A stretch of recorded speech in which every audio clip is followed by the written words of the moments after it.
then where's the love? You got people over here talking about some I love you, and your value is steady decreasing around them. That's the crazy part. You got people saying, I love you, ooh, smoochy, ooh. But when you look at it and be honest with yourself, you know, they know, and everybody seeing it knows, then your value suck worse than it was yesterday. And when I knew you last year. I knew you last year, I knew you the year before that. You're suckier now. I hate to be frank about it. I've been knowing you. I knew you last week, 2 weeks ago. You're worse off. You're not, no. You've fallen off several steps in different areas. And when people are honest, they look and they know that the major reason, you guys, I'm about to tell you this as young people so you can know it. Maybe nobody won't tell you, but let's just keep it real. These principalities, they harbor with human beings. The major reason that when people lose value is because of their interactions with other people who don't love them. Let's just keep it real. Let's just say that. I'm not asking you to go around blaming everybody else because you suck. I'm asking you to blame yourself because you suck, because you keep on doing what? Running into people who don't love you and spending lots of time with them, and those principalities, and your value goes down. Why? Because they're going to continue to put you in a compromising situation because there's no love there. There's no desire to maintain the value of the thing that the Father has blessed them with. Do you see that? A man, a woman given to him as a gift from the Father to be his helpmate, says, you gave me a gift, Pops, don't worry, I'm going to take care of it. Maintain the value, that is stop saying soon, that is clean up your room, don't get freedom abused. Maintain the value, that's use your time well, that's active not idle, that's read your Bible. Why do I do that which I shouldn't? And when I've done it, I wish that I couldn't. I'm glad there's someone here who stood in, so when I would have, he reminds me I'm a woman. Loved by God and known as virtuous, my body is a temple, holier than churches. I shouldn't value myself, I'm worth it. He brings my value up, he doesn't leave me worthless. Ruth 3. Then Naomi, her mother-in-law, said to her, My daughter, should I not seek a home for you, that it may be well with you? Now is not Boaz our kinsman, with whose maidens you were? See, he is winnowing barley tonight at the threshing floor. Wash therefore, and anoint yourself, and put on your best clothes, and go down to the threshing floor. But do not make yourself known to the man until he has finished eating and drinking.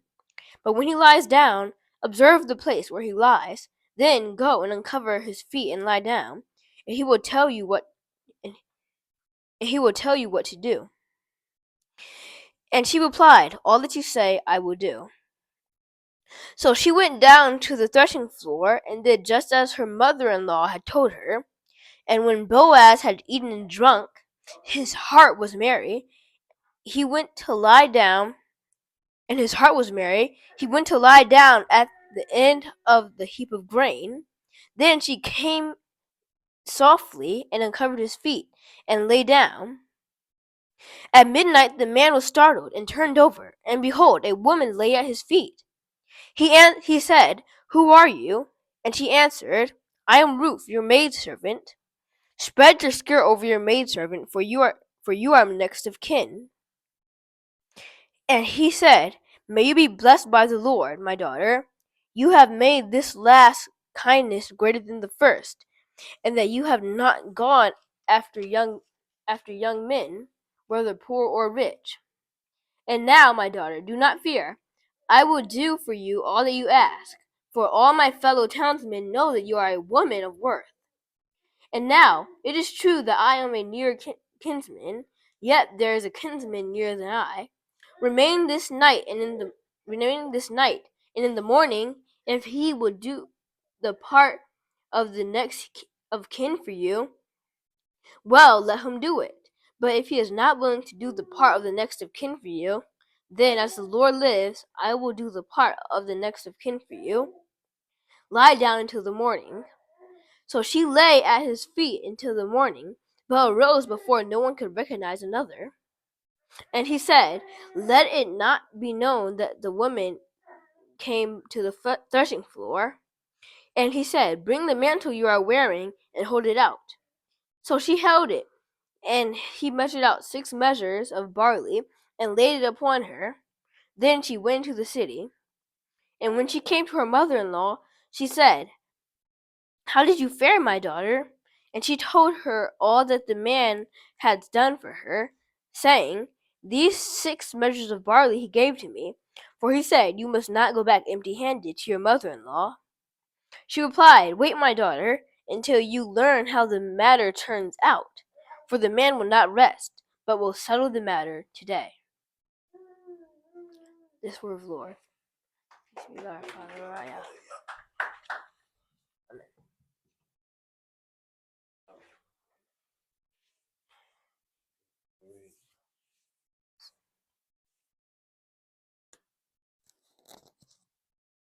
Is that Ruth 3? Or 2? 3?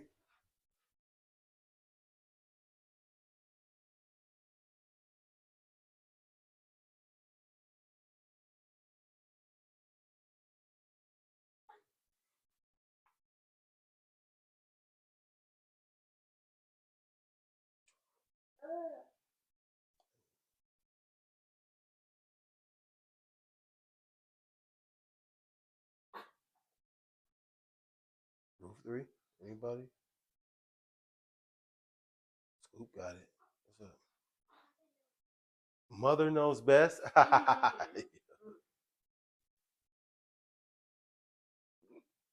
Ephraim. Decisions? Okay. Yeah, I like that. Decisions. I do like that.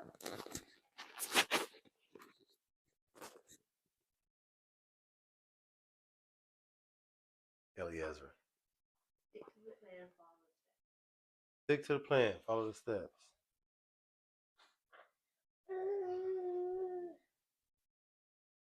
Trying to get it straight in my head.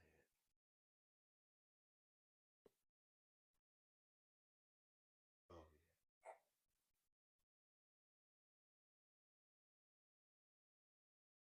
yeah. Okay. Anybody else? No? No? Okay, Ruth 3. We'll get in and get out. The little ones, you have my permission to maybe zone out a bit. A lot of this may kind of go over your head for the younger ones.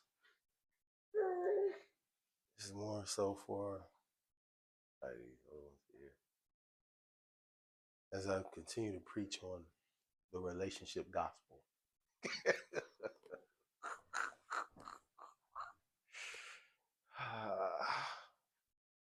Maybe I might get some little clicks and views and stuff. Keep to this. I just got to preach what the Father gave me. We seem like with this book of Ruth, really, I didn't expect it. I didn't know it. I mean, you know what you're gonna get when it says Leviticus. You know what I'm talking about? It's like, snap, we're gonna be dealing with the Levites, bunch of rules. You know what I mean? Exodus. You know what you're gonna get. Oh, they're about to be leaving out. You know what I mean? And I didn't know that Ruth was a relationship gospel, really. You know, it's got some stuff in there. And I've been preaching on it last time. What did I preach on last time? High value something? Picky choosers. And mommy backed it up with high value man. I'm waiting on my Boaz. Picky choosers. I'm waiting on my Boaz. Picky choosers. And mommy helped to add a little spice to it. The high value man. That's the Boaz. And it's more relationship gospel, I suppose. I'm preaching on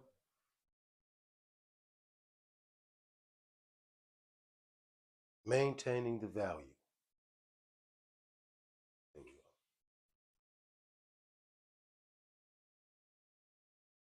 Maintaining the value. In my own mind, I think that in a way, a lot of the way that we approach, let's just say some of our social interactions and the way we approach this life, because we haven't consulted with the word and with the scripture over what the Father will have for us, is a lot of times we're just going about it kind of like backwards and out of order. We have some things that make us feel like we might be doing it right, but then when you really find out what the word says, you're like, oh, this is not exactly right. Like, for instance, a lot of the culture, what Mommy was referring to, that high value man process, and what I was referring to last week when I said picky choosers, I'm waiting on my Boaz. What it refers to is the process in which a woman is viewing a man to be her significant other. You see that? I'm sure you were able to pick up on that. And that I've long stood for the process that, from a worldly perspective, and what people put out there is that it's the woman who is choosing, because it's her ultimately that's going to say yes or no to the consecration. You know what I'm saying? The coming together as one. You see what I'm saying? To know each other. Like, that's what the Bible says. And he knew her. You can guess what that means, in other words. Because they say stuff like, yeah, and then they were in the tent, and then he knew her. And they saying because of that, by definition, and this is what the theory is, because she's the one that's saying yes or no to that, then ultimately, when you think about it, she's the one who's really choosing the mate, correct? Ultimately, the one that's really choosing the mate, okay? And what I have said secularly is that as a woman, it's difficult for you to say that you're choosing the mate and then later on come back into a relationship and say to the man, I don't trust you. Okay? That's secular. I'm saying from a secular perspective, a logical perspective, it's difficult for a woman to say, I'm in a position of really choosing a mate because I'm the one that's saying yes or no to the consecration. Does that make sense? And the society has backed that up, saying to men, you can't take that consecration without permission, or we're gonna persecute you. We're gonna prosecute you. You understand what I'm talking about? So I'm saying, so if ultimately it's the woman, this is the theory people have accepted, that is making this choice, then it's also very difficult to me for a woman later on to say, well, I made the ultimate choice, but I don't trust him. You trust him with what? Well, I don't trust him to change the oil in my car. That's one example. He can't touch my car. Here, you've chosen a man who's a whole mechanic. Just for example. Just give me for example. You've chosen a man who's a whole mechanic. He has auto body shop. Lots of people trust him to fix their car. You may have a woman say, yeah, he's a mechanic, but he can't touch my car. You see that? In a way, this is another term that they use. She's seen how the sausage is made. They say people enjoy to eat different things, but if they could peer into the kitchen and see what the chefs are doing, people wouldn't eat all of those things. But seeing that they keep those doors closed and everything, and it comes out, it's steaming, it's hot, you eat, he said, this tastes great. But a lot of people understand the wisdom that, but if you got to see the process, you might be like, I don't know if I want to eat that. And that's a part of it. You're around the man. And you seeing everything that he's doing, you seeing what he's like. You see he snores in his sleep. Or he has nightmares and gets afraid in the night. You see. And you get open to that perspective. And Satan is tempting you, saying, you can't trust him. That's what I'm trying to do. I'm trying to break apart that logic to show you that we went wrong in a way, trusting to our own understanding, our logic that leads us down that logical path. Because, watch, it's not the woman who's choosing, in fact, but it's the father. Say it, I'm going to choose her, and then I'm going to put her with you, then I'm going to choose a place for y'all and put y'all in it together. And then I'm going to bless you in her so that you would have dominion in the place under me. You see that? So that's why I've titled this one, instead of picky choosers, and we talked about the value of these relationships and the people in them. That's why I've said this one is maintaining the value that the Father has already known is there through his selection process. So the real thing, I think, for any woman or man is to ask, not, do I like this person or what have you, or all of that. Is to say, is the Father in this? Are you there? I want to ask you that question. You guys don't know because you guys are not at the phase where you're pursuing a man. But this is a question you might ask your mother. And this is a question that you should ask yourself. And it's a question that you should ponder and wonder about as women in the world. The many women who are becoming married and living this life and they engage in these relationships, do you think that that's the primary question that they're asking themselves? Listen to what I'm saying. I'm saying, like, not even the question of, is this a godly man? You see what I'm talking about? Right? Like, is this a righteous man? That's one question. That's maybe a good question. It's an okay question. But no, the real seminal question is the Father in this. This one that I'm going to converse with or be with, is this the one who the Father created for me to be helping? That's what I'm saying. Think about it. That's a real, for real question right there. I don't know that many women are asking that. I know my mama didn't ask that. I'm here, but my parents are divorced. They're not together. I know my mama didn't ask that.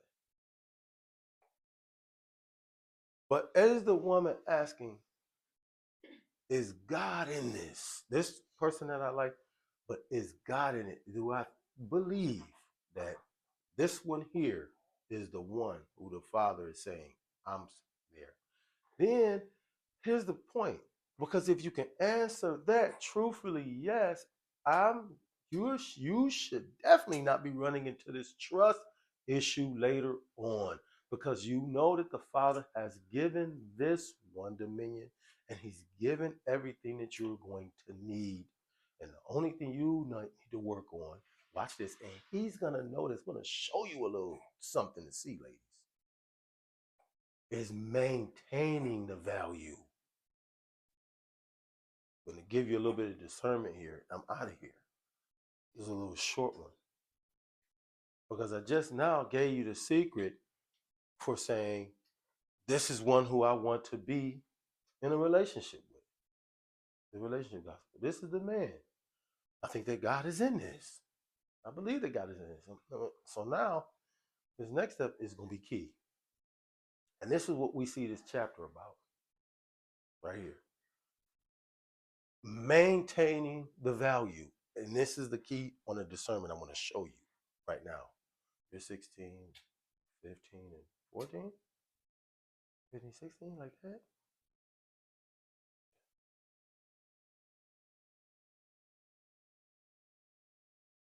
At this point, Ruth is starting to learn a lot about Boaz and stuff like that, what I pointed out.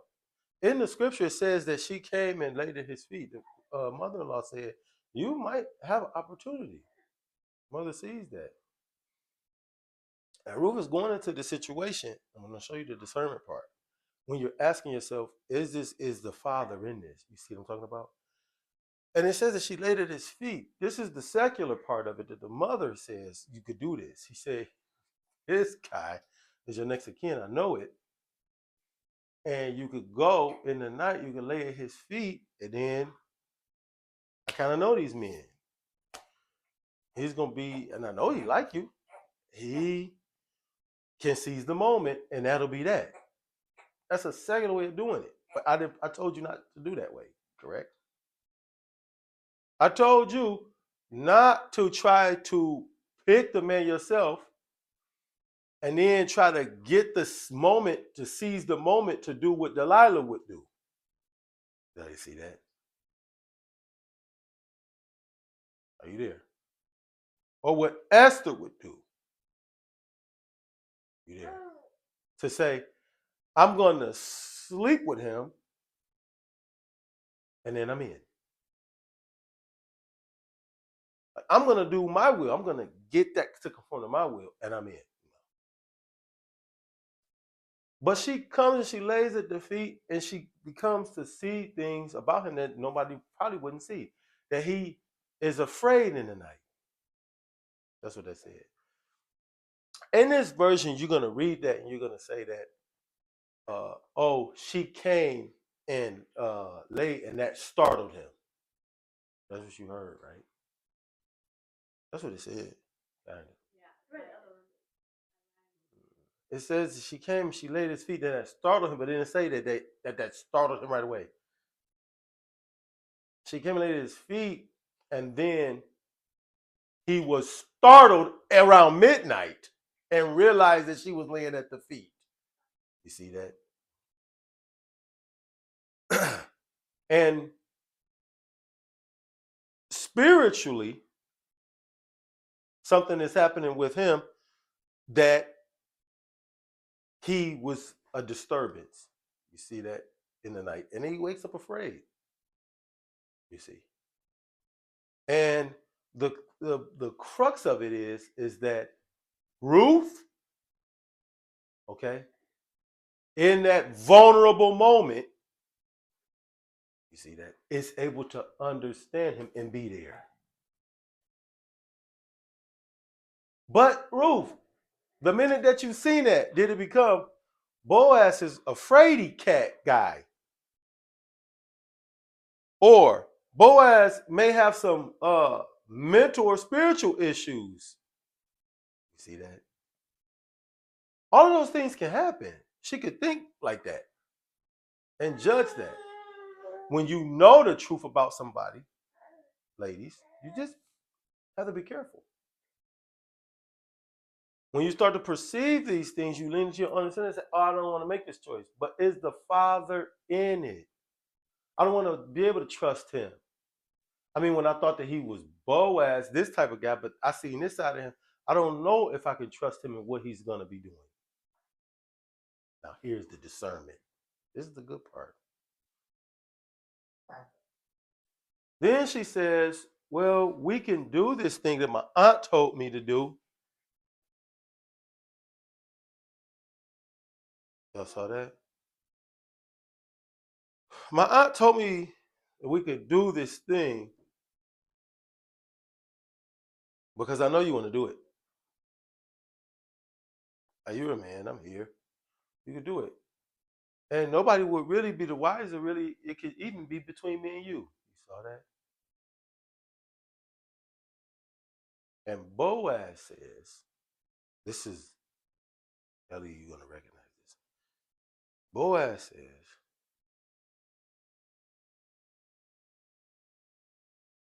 that wouldn't be right for us. Wow. You see that? dominion, and the love. Love. What's that, Ellie? To care about the condition of somebody's eternal soul. See? So Boaz could be like, all right, Ruth, no problem.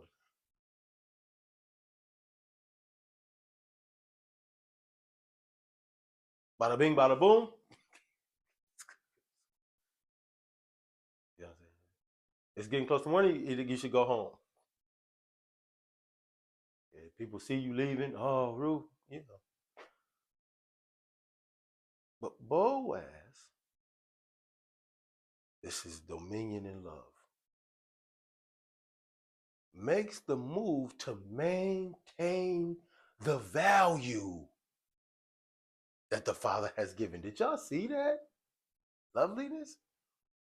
Boaz makes the move to maintain the value of what he now knows the Father has put him into. That right there, that's a high value man. Talk about somebody running around rich and stuff. A high value man, or woman for that matter, is a person that has the love in their heart to understand I have a duty that everything that the Father gives me, it's important to be a good steward of that thing. You see it? That's what you're looking for.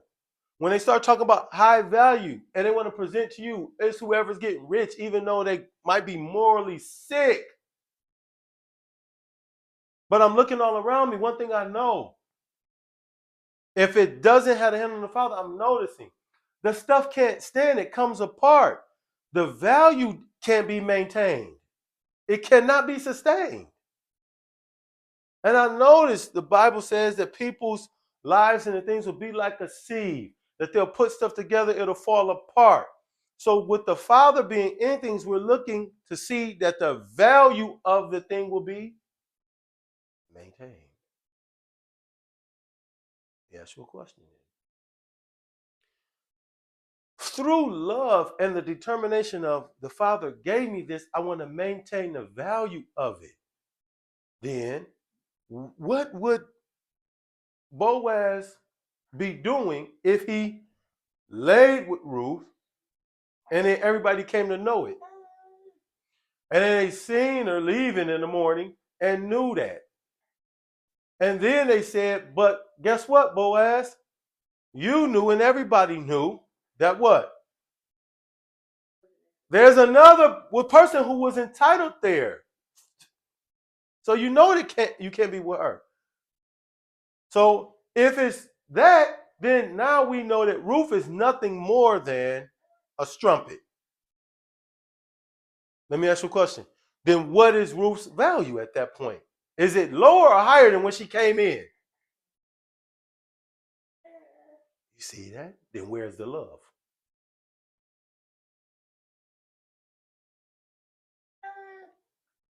Then where's the love? You got people over here talking about some I love you, and your value is steady decreasing around them. That's the crazy part. You got people saying, I love you, ooh, smoochy, ooh. But when you look at it and be honest with yourself, you know, they know, and everybody seeing it knows, then your value sucks worse than it was yesterday. And when I knew you last year. I knew you last year, I knew you the year before that. You're suckier now. I hate to be frank about it. I've been knowing you. I knew you last week, 2 weeks ago. You're worse off. No. You've fallen off several steps in different areas. And when people are honest, they look and they know that the major reason, you guys, I'm about to tell you this as young people so you can know it. Maybe nobody won't tell you, but let's just keep it real. These principalities, they harbor with human beings. The major reason that when people lose value is because of their interactions with other people who don't love them. Let's just keep it real. Let's just say that. I'm not asking you to go around blaming everybody else because you suck. I'm asking you to blame yourself because you suck, because you keep on doing what? Running into people who don't love you and spending lots of time with them and those principalities, and your value goes down. Why? Because they're going to continue to put you in a compromising situation because there's no love there. There's no desire to maintain the value of the thing that the Father has blessed them with. Do you see that? A man, a woman given to him as a gift from the Father to be his helpmate, says, you gave me a gift, Pops, don't worry, I'm going to take care of it. Meaning, I'm going to maintain the value of it. And Boaz knows I can't maintain the value of her if I do this thing. So he tells her, no, this how we do it in righteousness and dominion as men. I couldn't never, if I love you, Ruth, and I do, decrease your value like that. So just wait over there and be patient. And by the way, you're going to want to get out of here before it gets too light and people are going to assume even things about you that didn't occur. Did you see that? And then we will see if the hand of the Lord is upon it. And if things work out, then we can be able to love one another and work on maintaining our value. But I could never, out of concern for the condition of your eternal soul, you see that? Turn you into an adulterer or a strumpet. I could never do that. There it is. Do y'all see that? Let me tell you something. And I'm getting off of this, but I want to tell you ladies this one. This one you better take it and hold it. Because this test here, this discernment here is immutable for you.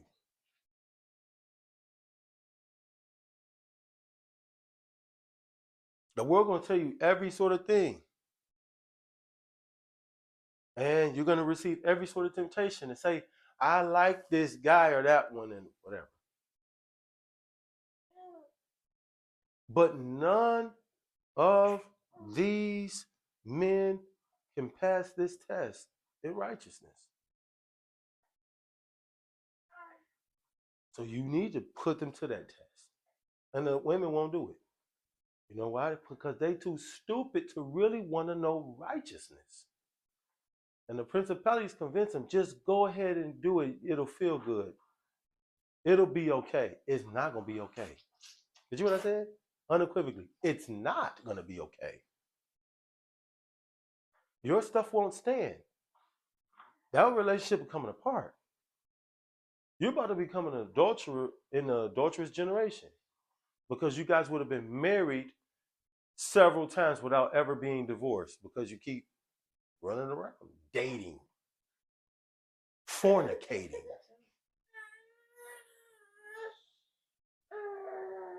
Put the discernment tool in place. Is there love there? Because he care about maintaining the value. Did you see that? In every way. This is the way a high value man should behave. Unequivocally. In all of his things that the Father has given him as a blessing, he's going to seek to do what? Maintain the value. He's going to do that. It's literally a part of him he cannot forsake. If this is a righteous man, a son of God, that's the one key. And this thing was given to him as a blessing from God. That's the second one. You see that? Because he could be a righteous man, a son of God, and be like, that one's not given to me. You see that? So it's the second part that matters to you the most. and it was given to him as a blessing from God, then he's going to say what? I must maintain its value. I can't let it go down. Therefore, he won't be like, I'm going to sully your reputation. He won't say, look, let's sleep together before we're married. He won't say that. He won't say, look, we could just do this and break this rule right here and it's going to be okay because I love you. He's going to say, the condition of your soul in front of God matters. Thus, I couldn't allow you to do that even if you wanted to do it.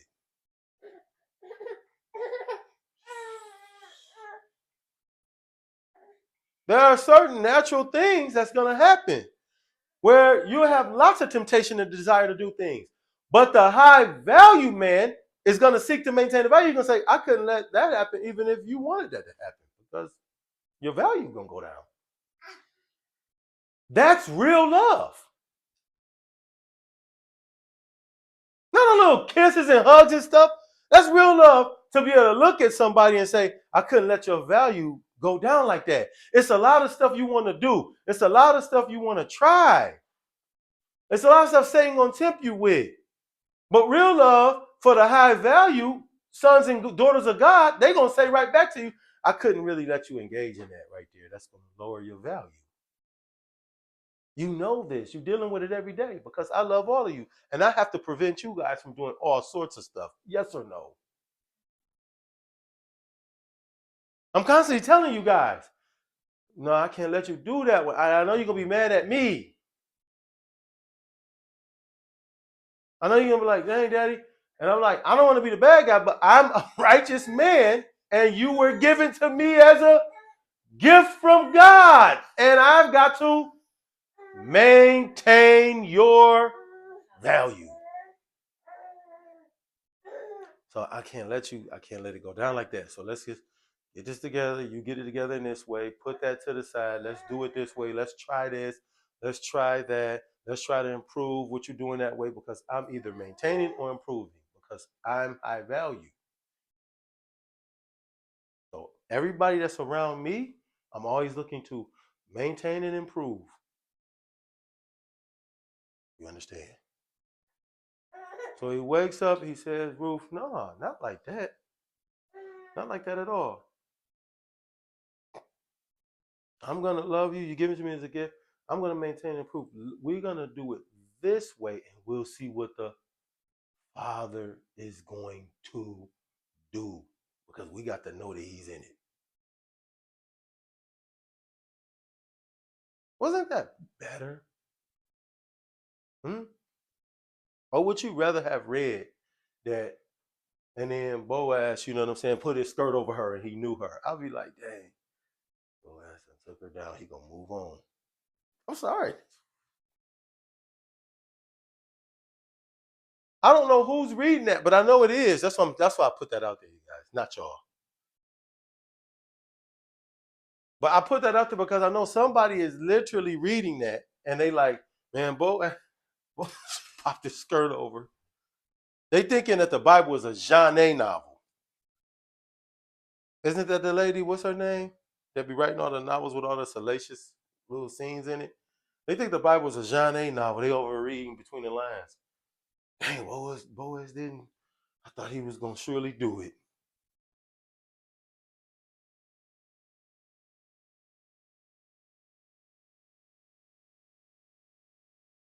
Guys, if they're around you and they're righteous,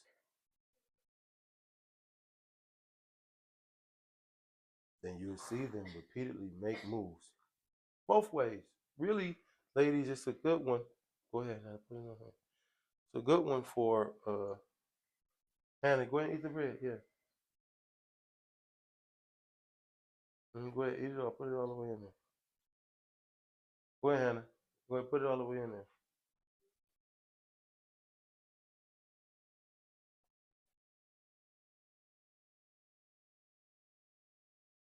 Did you get one?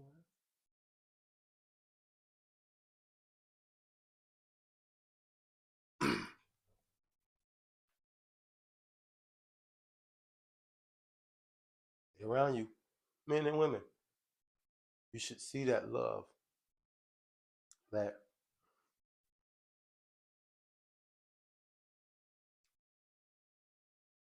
in the things and the affairs, in the general relationship,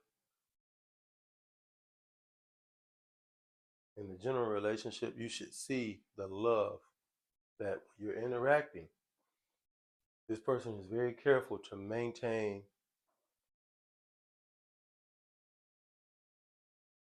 and improve who you are. And they're concerned about the condition of your soul and what that looks like in the eternal universe. It's just a fact. And we already know that the best of the ones who loved us to be able to say, we gonna get married. Y'all know who that is? The wonderful great bridegroom, Emmanuel, Christ, man. The Christ.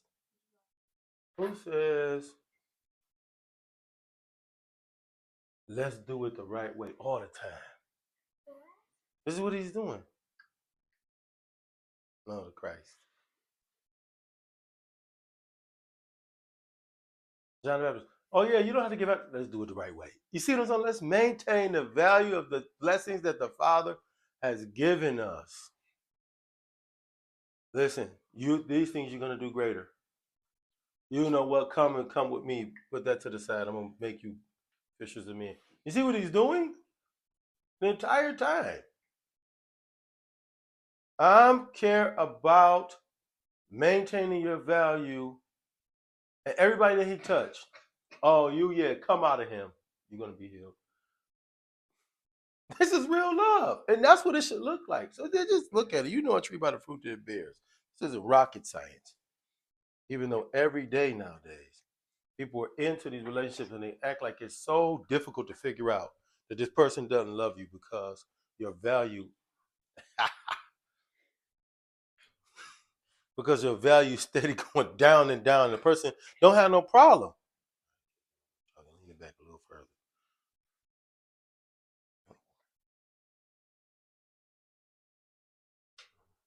Person ain't got no problem. Ladies, look, pay attention. The person ain't got no problem with you making a decision that's going to lower your value in the eyes of God, in the eyes of the whole community,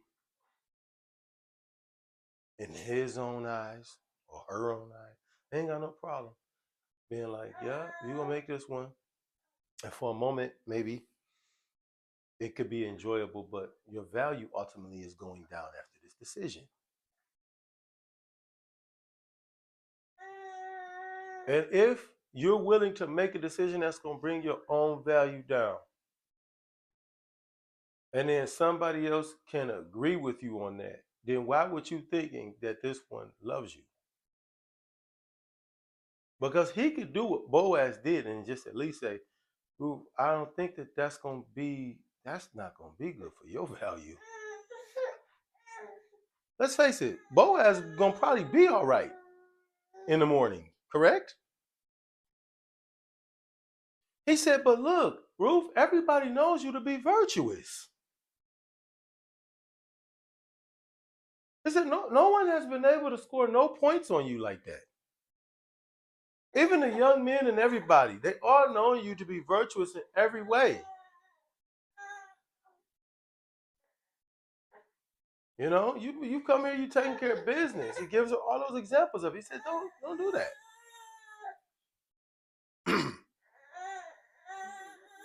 That's part of what's important about you. That's part of what is lovable about you. So no, you're not gonna do it that way. Let's do it the right way.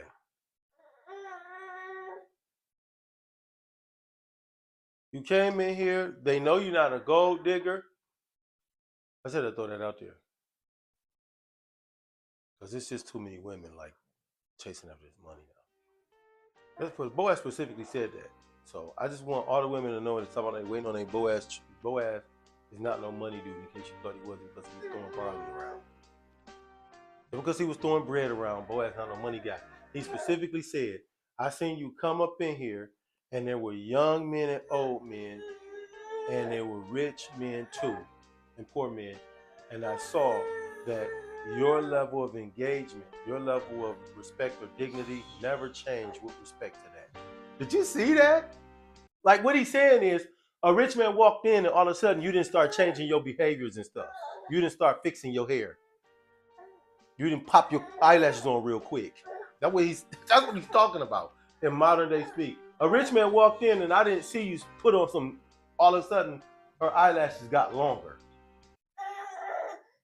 And her hair length just increased 2 feet. How'd that happen? Oh, I keep that here in my purse in case a rich man walk in. I got to stay ready in case my Boaz.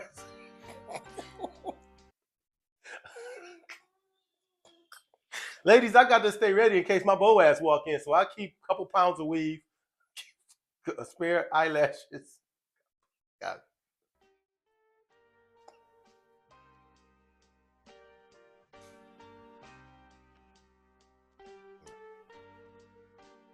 He pointed out, I didn't see that.